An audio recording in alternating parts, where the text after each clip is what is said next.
I'm Maeve. Today's Thursday. Welcome to Your Pocket News on the first day of summer. Today's European Music Day, so we'll wrap up on that, but first of all we'll look at the decisions made inside the European Parliament this week. So let's go. You're at university, juggling an academic career, a part-time job, and also have a child. Sounds impossible, but it's being done by numerous girls all over Europe. That theme was on the tongues of the MEPs this week in Brussels, and they did sign a study agreeing to support young people, above all young mothers whose lives are quite frankly a struggle.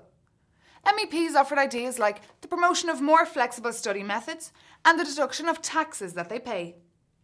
In other student news, an alarming study has just been published by USEM, the National Union of Mutual Students in France, revealing that 1/3 of students are depressed, all for different reasons.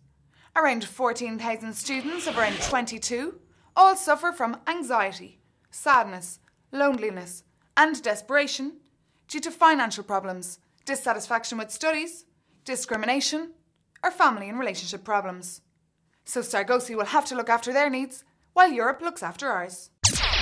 Public support for the European Union has reached its highest level since 1994, according to the latest Eurobarometer poll released this week. Not me.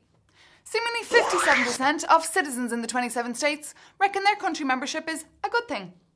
52% of us are more or less upbeat about the economy, and 52% of us feel our national economy is in a good state, especially the Germans.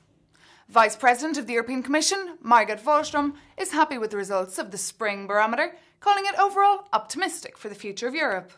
61% of the 29,222 people interviewed felt in 50 years' time the EU will be a leading diplomatic power in the world.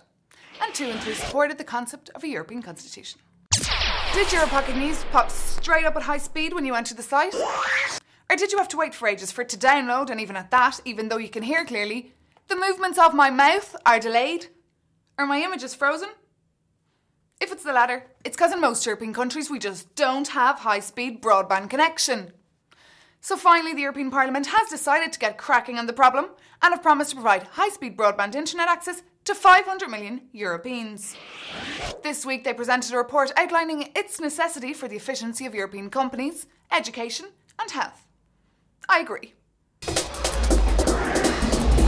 After months of cat-fighting, the European Parliament overwhelmingly approved a ban on trade in products containing cat and dog fur. The ban, which must first be approved by the governments of our member states, would take into effect in 2009. The EC reckon cat and dog fur is definitely visible in some clothing, accessories and soft toys sold in the European market, either falsely labelled or hidden within the product.